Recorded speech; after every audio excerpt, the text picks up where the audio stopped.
So today we will learn how to instantiate an object. Instantiate in the sense how to spawn an object. So game objects can't be kept in hierarchy. Means some game objects you need to spawn every because it creates a load when you keep everything at hierarchy and everything spawns. So it creates a load in the game. So basically what we'll do, we'll spawn the game objects after we start the game from the code. So how to spawn the game object? So basically we will spawn a cube today. So we have taken a cube here. So this is the game object we will spawn. So first of all, what we will do, we will make a prefab section. So basically this is the prefab section we will make. So yeah, after making the prefab section, you will drag and drop it in the prefab, that this thing you want to spawn. So prefab is the thing that which thing you want to spawn, what are the things available in the project. So basically you can spawn this through the code.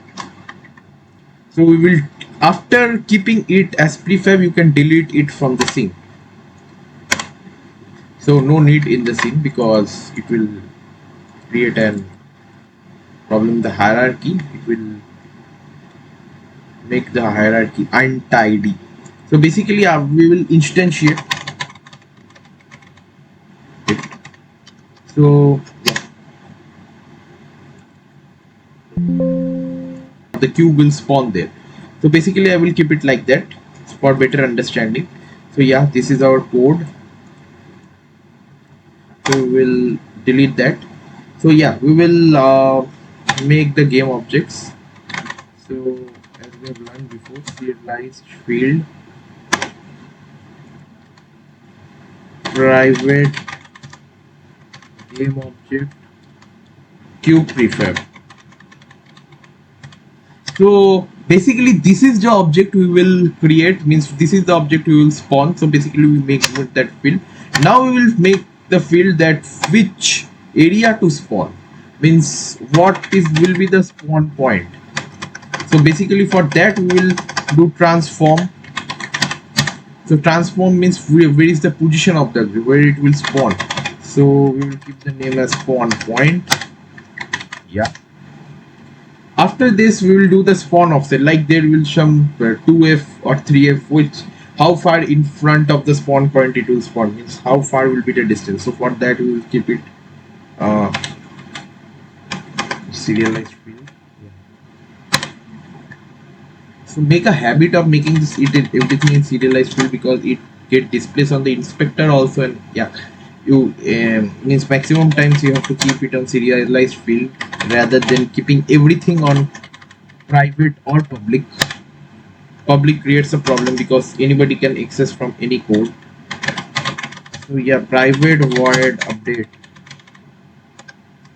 So here we will do the calculations and all. So first of all we will give a if condition, like when you press the space key, that time what will happen, the object will spawn. So basically we will give input dot, for pressing the keyboard keys we use key, get key down, like we are pressing it, so we give the name get key down. So the function will come here, displayed here. So which key you want to do, you can do escape also, you can do space also, you can give any any key you can give. So yeah, for this, and we will give a function that if the cube prefab is not null, like if the function is null it will not display it. So for safety we keep this null check. So this is the null check we keep. So now the main thing, where will the position, will multiply the positions and all. So vector 3 position equals to, if spawn point is null,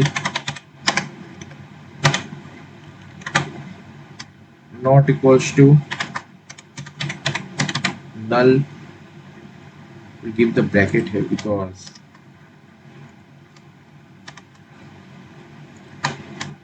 we are given. So basically inside each statement, if you give another if statement, it will create, means it will not be good to see. So we will do it in this manner. Spawn position plus spawn point dot which location it will spawn point dot forward, and we will multiply the offset with this.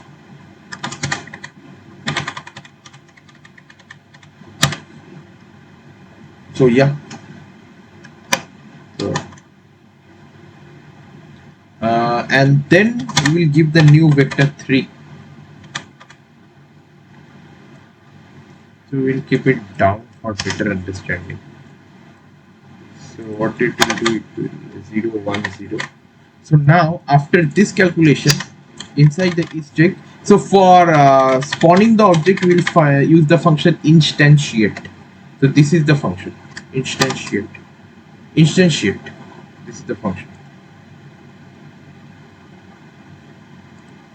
So it takes two arguments, cube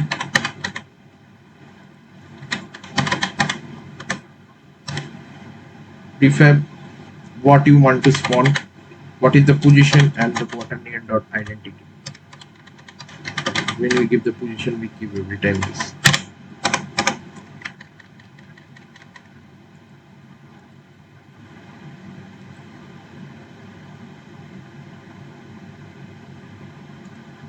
So yeah, this is the position.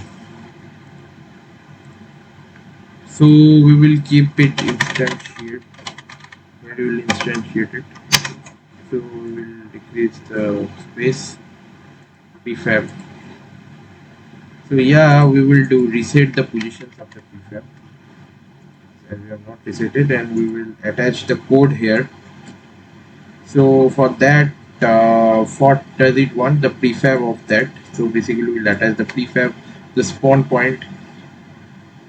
So basically the spawn point will be this only. So basically you or you can make other spawn point also. So I will keep it the spawn point. So yeah, now we play the game.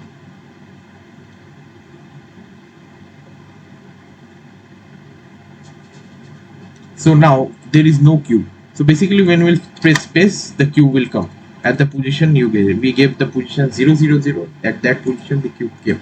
So this is how we need to instantiate the cube or any game objects.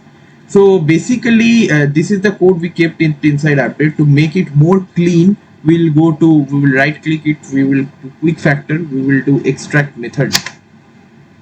So basically we will keep this spawn. So yeah, it will look more clean because you have a separate method for spawn cube if you are calling it in any other code or any other thing, and it comes inside update. So basically yeah, you can call it from here. So we have a separate method, it looks more clean. Like if you make another method here, if you make another method inside update, it will not, and the people will not, other coders or other developers will not understand that what method you are making, and every time you can't comment it out. So basically we make another method that this is the method, and we called it inside update because it will take the same. So basically for proof again, I'm playing it.